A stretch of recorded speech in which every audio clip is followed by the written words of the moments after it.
And good evening, everybody, and welcome to the third edition of the John Gallagher Show. My name is Jeff Dooley, the voice of the Hartford Hawks, and we're joined by 50-year Hawks head coach John Gallagher. And John, the team off to a tremendous start, winning 5 of the first 6 games, the best starts in Hartford Hawks history in the Division I era. Appreciate it, Jeff. It's credit to our players, our coaching staff, and the administration for just the commitment that you've seen in the program over the last 4 years. The culture's really changed, and I'm just proud to be a part of it. I know you're pleased with the results. Talk about some of the positives that you see from your spot on that bench. Well, the first thing I think is the togetherness of the group. I think there's great toughness and great togetherness. So I think from a unity standpoint, there's great unity, which I think builds great strength. I think there's great passion to be a part of the program. And then I think there's an appreciation to be a part of the University of Hartford and the mission of the university. I think it's something you can feel from our players. Seems like there's a buzz around campus as well. The student growth has certainly increased the numbers in attendance the last couple of years. They're really excited about the start with this year's team. And, you stop by at a local restaurant and people want to talk Hartford Hawks basketball. I mean, you're really kind of grabbing the arrow, which is great. Well, I think it's when you have a group of kids that are easy to cheer for and the group, people really believe in the group. So it's nice to see, and it's nice to be a part of. Well, let's talk about Sunday's game at Yale, John. He had that 5-game win streak snapped against a very competitive Ivy League foe in the Yale Bulldogs, a team that you told us going in, you said this is the best team in the Ivy League. Nothing against Harvard, but this is a very good Yale team this year. Well, they won 3 games in Ohio that were as impressive at our level. Beating Kent State at home, beating Southern Illinois. So those wins for a program, I don't care who you are, to go on the road and win those types of games, it's very impressive. And James, their group, has senior leadership guards and guys that can really play. So it's an impressive. Plus, I'll say this: they're way different at home. They're even though they have road wins, they're really hard at home. They play even better at home. Yeah, Payne Whitney Gymnasium, always a tough place to go into and play. I know you guys had done that a couple of years ago. Yeah. Well, when you look back at the game, John, it was a 2-point game at the half, and then Yale really turned up the heat in the second half. Well, you know what? As much as it was Yale turning up the heat, I thought we had some bad. We had 4 possessions offensively that were just poor, weren't crisp, We looked lethargic, so I wasn't happy about that, and I think we addressed it in practice the last couple of days. And it's tough when you don't shoot the ball well, and it was another tough night shooting. It was. Last year we shot the ball. We were top effective field goal percentage. We were top 30 in the country, and we haven't shot it well from 2. We shot it well from 3, and we're making some adjustments there. I think everyone's sort of pointing the finger at Mark. I'm not so much. Looking at the numbers, the raw data, Mark, for him to meet his average, he would have to have 4 more makes on the year. So right, it's he's not that far off. Exactly. That's where trying to explain that to people out there, they don't quite get it, and I understand it. It's just for us, realistically, we have to take our time in the paint. We're sort of rushing. So I expect us to grow in that area. You mentioned the team being a little bit lethargic, but besides that, what are some of the things that you saw, John, when you broke down the game film after Sunday's game? We had no pace on offense, so and that's partly my fault because I think we grind out games, and I just think we've expected to play that way. The best offense we played all year was the last 10 minutes of the Yale game and the whole Niagara game. Even though we had some turnovers in the Niagara game with our big guys, our offensive movement, if you watch the tape, which I did, we were really flying around. I mean, we ended up getting some unbelievable offensive possessions in that game. One thing we haven't had a chance to talk about since the last show is the terrific win on the road against Quinnipiac down in Hampton on November 25th. And I know that's been a tricky opponent for a lot of the teams, the mid-majors, the Nutmeg State, and the Hawks went down there. Another game that you didn't shoot particularly well, but you did a lot of good things in the defensive end and were able to get out of town with a victory. Yeah, I thought the number one thing in that game was our guards rebounded. And that's got to be a theme for us all year. Our guards are going to have to rebound because I think we then become a good rebounding team. Because I think our bigs are doing a good job initiating contact. So our guards are going to have to come in and help out on those loose tip rebounds.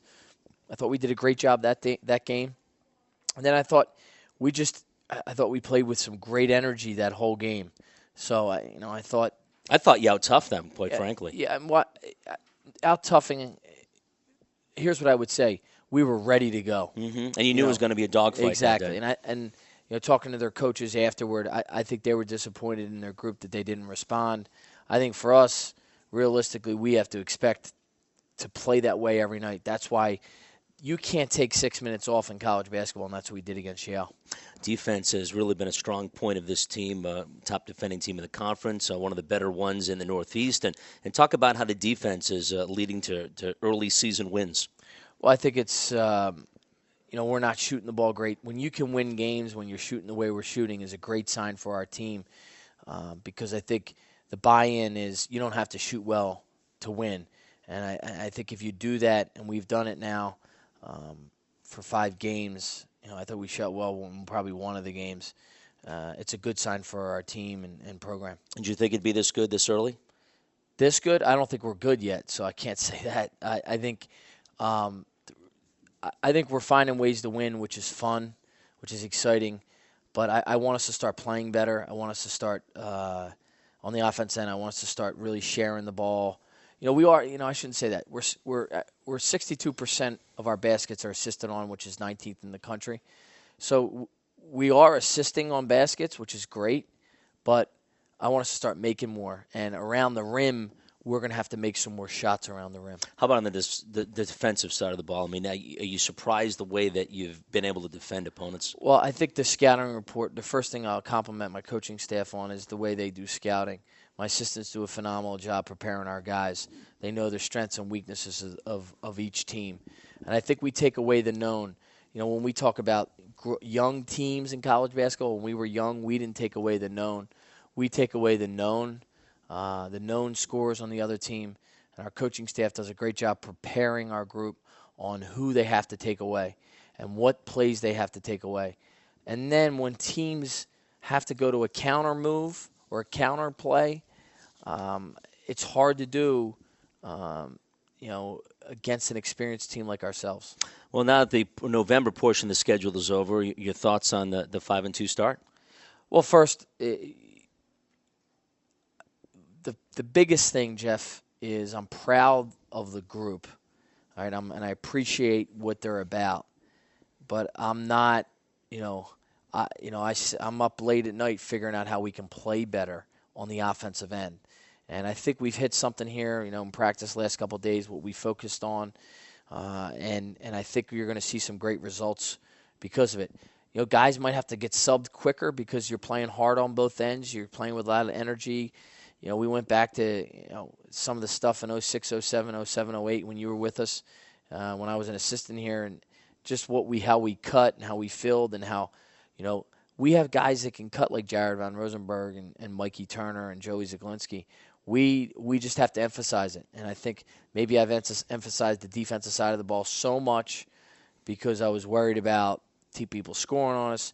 I'm focusing on more both sides of the ball from the get-go at start of practice. We got to be ready to go. We talked about this the last show when guys cut and they cut the way they're supposed to and things are so crisp. I mean, this offense is tough to guard, isn't it? It really is, and it's about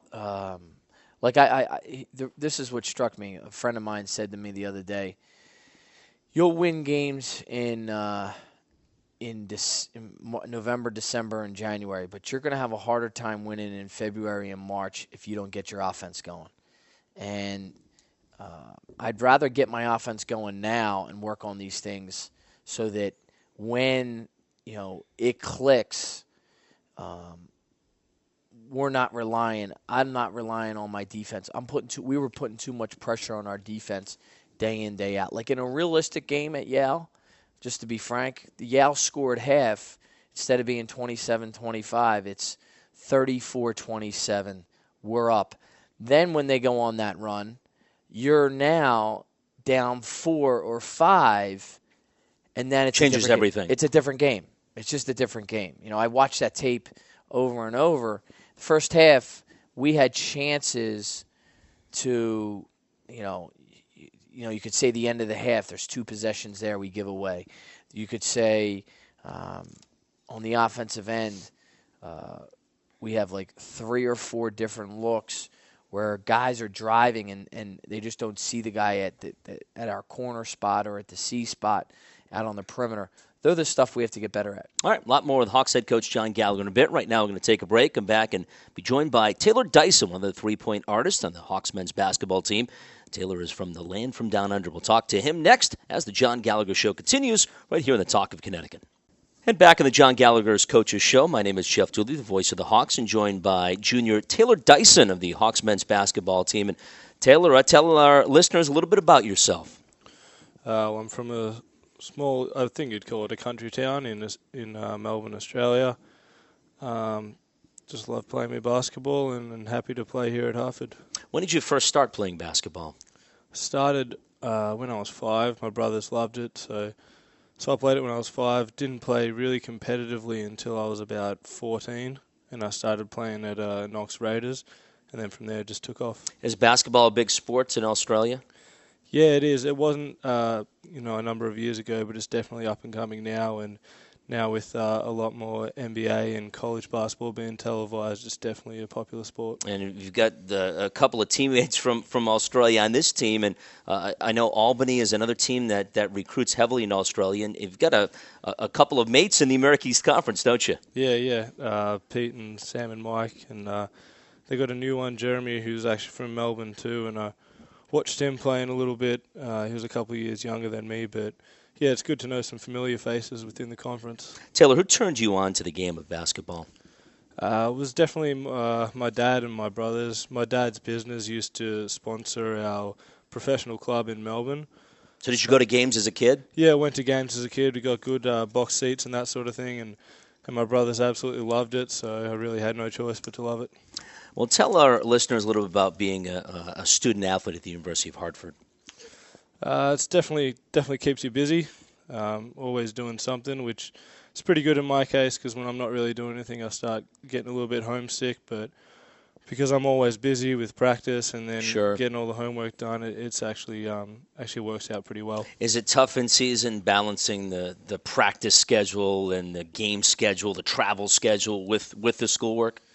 Yeah, it is. There's times where you're really tired, and the last thing you want to do is sit down and write a 5-page paper, but you end up getting used to it, and that's just what comes with it. Well, the team is off to a great start, really the best start in Hartford Hawks history. You're a big part of that, Taylor, a 5-2 record so far as you wrap up the month of November. Yeah, it's been good, off to a good start. Can definitely improve and play better, but definitely want to keep taking this form into the future games. How would you describe yourself as a player? Say I'm very aggressive. I played football, Australian football, a lot growing up, so I like to think of myself as a pretty tough player on both ends of the floor, and obviously can shoot the ball a bit too. Are you an American football fan too? Do you follow the NFL? Not as much. A little bit, though, a little bit. It's hard for me to understand and pick up. Well, you are one of the big three-point threats, and as I know, as other coaches like to call you the known because you have the ability to knock down that long-range jumper. Talk a little bit about the mentality of being a three-point shooter. And Coach Gallagher always says three-point shooters, basically like a kicker in football where you have to shoot. You might miss 5 in a row, but then you could come back and make 6 straight. Yeah, from a young age, I really haven't thought any time that I shoot the ball. It's kind of like an instinct to me now. I know if I have enough space to get off a good shot, and I really just don't think if it goes in, if it doesn't go in, I'll still put up that shot if I have enough space. You know, West Cole last year actually broke the school record in three-pointers, that terrific game that he had.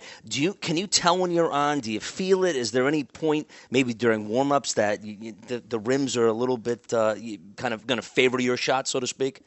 A little bit. I think it kind of depends on your first couple of shots. If they go down, then it feels good for the rest of the night. But you definitely get in a zone, and you definitely kind of know when it's a good night. That being said, can you sometimes get gun shy? You have to keep that in the back of your mind that even if you miss 3 in a row, if you're open, you've got to take that shot because the team's counting on you. Yeah, definitely. You definitely have to take the shot if you're open. And like I said, I don't really think about it too much. I kind of just let it fly. Well, I want to ask you about Australia because I know you're a big part of the reason the team went to your native land in the summertime. And I'm guessing you're one of the tour guides on the trip. Yeah, it was good to show them around Melbourne. We were pretty lucky to get some good weather in the middle of winter. So it was around 70 degrees every day. I even took Nate and Corbin to one of the beaches in Melbourne, and the water was freezing cold, but it's kind of nice to get a little bit of recovery. Did they go swimming? Yeah, we got in the water. It wasn't swimming weather though. Right. What was your favorite part of the trip? Probably taking everyone back home. I think letting them see my house and how I live my day-to-day life back home, and kind of lets them know why I am the way I am, and being able to take them to a footy game too, that's something that's great. Huge in my life. I grew up playing it my whole life, and for them to be able to come and see that and see why I rave about it so much is good. Well, I know you made a great impression because talking to a lot of your teammates, most of them said the biggest thing since they arrived at Hartford day one, the best experience was the Australian trip. Yeah, definitely. I mean, for a lot of them, it was the first time they travelled overseas, so that experience to anyone is always a huge deal, and it's always one that you really remember most. Was it difficult coming to the United States for the first time to play basketball? Yeah, it was. Freshman year was a little bit easier because it was all a new experience. Okay. So I was taking it all in. Sophomore year started to get a little bit homesick after the same old kind of routine. But, you get homesick every now and then, but third year into it, you kind of get used to it, and it's starting to close onto the end of your career, so you don't have much time left. You want to make the most of it. Do you follow NBA basketball at all? Yeah, I do. Which team do you root for? The Lakers, unfortunately. Okay, unfortunately. They had some good times back in the 80s. Yeah. And certainly since then. But who's your favorite player? Kobe. I grew up watching Kobe. You did? Okay. Life. Half the reason. Is he one of the reasons you wanted to play basketball, Kobe? Absolutely, definitely. I tried to model my jump shot off of his. I don't think it worked too well, but telling you made some big threes so far, so that's great. Let me ask you before I let you go, did you set any sort of personal goals? I know the team goal would be the American East Championship and to get to the NCAA tournament. Do you set personal goals each season? I used to growing up. Now that I've come here, I think we got so many weapons on our team, and obviously I have a role that I play on the team, and all I try and do is come in and contribute as much as I can and really try and focus on the team goal because it's not about me. Let me tell you, it's so fun watching you play when you're making those threes and out there defending as well. Appreciate the time, Taylor, and best of luck this season. Thanks for having me. All right, Taylor Dyson joining us on the John Gallagher Coaches Show. We'll take a break. Johnny Gallagher comes back to wrap things up next. This is Hawks men's basketball here on the Talk of Connecticut. And back on the Coaches Show, Hawks head coach John Gallagher joins us as we get set for the Hartford Hawks, and they'll have a big one on Saturday as they'll take on in-state rival Central Connecticut State University, the Blue Devils. A tip-off at Chase Family Arena starting at 7 o'clock. Good tickets left at hartfordhawks.com. And we'll scout that game in a little bit, John. I just want to ask you again, you said you're working on some things about the shooting. You know the shooting's going to get better. Have you been happy with the shot selection so far? I have. Okay. I'd say 10 to 20% of the shot, 10% of the shots could be better. But, I mean, we're taking care of the ball as of late. I think we're getting good looks. We're just not getting – it's like music, We have good instruments. We're not playing good music. We got to get everything playing at the same time. Where do you come up with these things? That's really good. We got to get the music playing, It's like we have a good drummer and we have a good guitar guy and we have a good, trombone guy or the guy in the Bruce Springsteen saxophone guy. We got to get everybody playing. Your leading scorer so far has been Yolonzo Moore, and he's a guy that he's been through the wars. He's made so many starts since he came to campus 4 years ago as a freshman, and he's a guy that can let it go from long range, and a guy when the lane opens up that he can take it to the hole. He's been really good for us. He's a guy that just knows what I want. He's a tremendous teammate. He's a tremendous leader. He's a well-rounded kid. He's a phenomenal young man.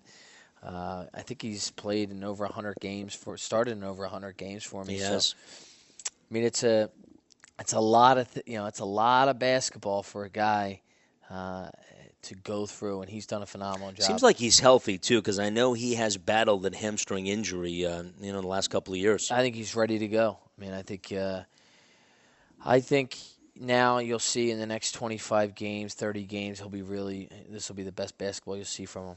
Mark Wakama, I know the guy that's garnering a lot of attention heading into the season, and someone you've been asked about a ton this year, and everyone's still kind of waiting for that breakout game. But I know you think he's close because you like a lot of the things that he's doing. I think he's close, and I think the reality is we got to stop talking about it. Just go and do it now. And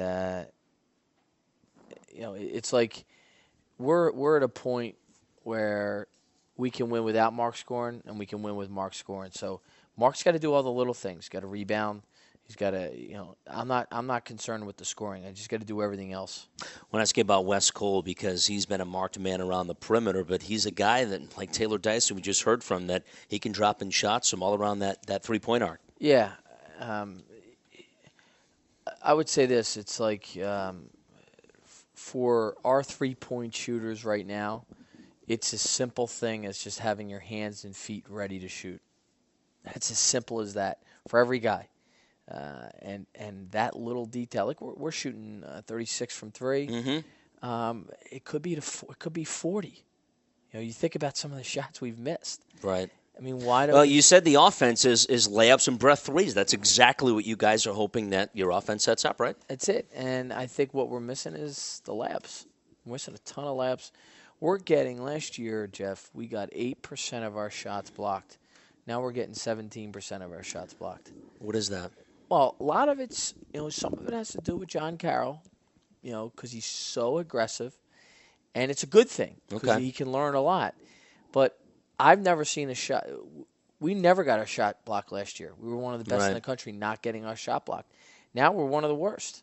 So that number tells me that we're trying to force things around the rim. Don't force it around the rim. Kick out for three. We'll take a 36% shot from three, which is equal way above 50. You know what I'm saying? Sure. So now it's the math. Do the math on that. I mean, if the shots we're shooting from two are harder, we don't want to take them. John Carroll is a guy you just mentioned, and I think he's going to be a real special player when all is said and done at Hartford. Talk about his growth. I mean, John, it's been 7 games. You teased him coming into the season. I think sometimes he tries to do maybe a little too much. He is a freshman, but you know what? I know you love the aggressiveness and the fact that he can get to the rim. Well, he's a guy that's it's like in baseball when you have like a guy like Ryan Howard or Big Papi. Mm-hmm. He's going to strike out, but he's also going to hit some grand slams. So you're going to have to take – now what we have to do on the basketball end is try to minimize the mistakes, try to get him in the film room by himself, and try to get him understanding what he has to do to be successful on every possession. All right, let's look ahead. A home game Saturday against Central Connecticut. Next week you play at Holy Cross. Tell us first about the Blue Devils. Well, it's a Howie Dickerman coach team, and I know their record is not great right now, but what you're going to see is typical Howie. Tough, rebounding, athletic. They're going to be good. I'm telling you, I watched them. They're going to be good. They really they're a click away. They're a click away. I really think that, and I think they're a team that is dangerous. Anytime you're in a rivalry game, when you're playing somebody 10 minutes away, they're going to come out with a tremendous amount of energy. And Holy Cross is a road game. It's always tough to play up in Worcester. I think they beat Harvard up there, and they're playing with great energy. They're pressing the whole game. I really think that'll be an interesting game for us from a growth standpoint. I'm looking forward to that matchup because I think up and down. Like if people give us free windows to the three and to the rim.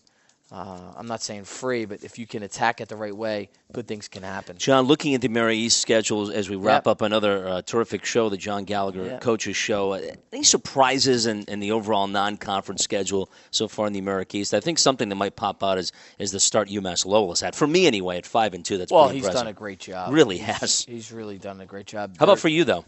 Well, I think, Pat's done a great job. They're 5-2. They're winning really close games, and that's a sign of a good coach. I mean, they're winning. I think he's won 4 games in the last 3 minutes, so he knows what he's doing. And I think New Hampshire, Billy's really got his team playing well. They're 3-2. I think Vermont's playing really well, and I think Albany's they played Providence and played UNLV. They're good. They're going to be fine. And Stony Brook being 5-2, I think Stony Brook, had a tough loss against Hofstra. They were up late in that game, lost at the buzzer, so they could be 6-1. So I think what we have to do, Jeff, is really just like take it game by game and really get better. And then how good can this is I had the same feeling this year as I did with this group as freshmen. Meaning, we were. I knew we were going to be good in March with that team because Torres and Clayton brothers, they had been with me, and there was going to be something clicking. Now I got seniors. I think you have to win. You have to have some senior leadership to win big time at our level. And this team does. I mean, this is the most experienced team in the country. Something. Yeah, I mean, and we're looking. This now that we're in December, we're looking for December, January, and February to prepare us for March. That's the reality, okay? And that's what I have to keep telling myself because, I don't want to take shortcuts to get a win. John Chaney used to say, "Don't take a shortcut in December to get hurt in February." Right, exactly. And you don't want to do that, and we're not going to do that. And I don't think we don't need to. I think we every game we're playing to win and all that.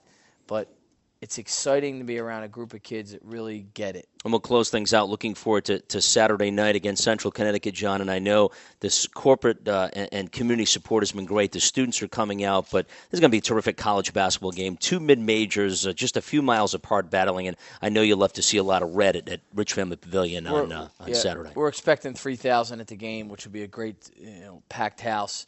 We want everybody to come out, and we really need your support. I think it'd be great, even if you're a Central fan. Come on out, take in a great Connecticut basketball state Division I game, and you can call. Let's see if I know the number: 860-768-HAWK. That is correct. Tickets. All right. I can do it all. You could do promo. I tell you what, you do everything. All right, John. Great show as always. Appreciate it, and then we'll talk to you next time. Jeff, you are the man. All right, John Gallagher on the John Gallagher's Coaches Show. My name is Jeff Dooley. Thanks for listening, everybody, and have a great night.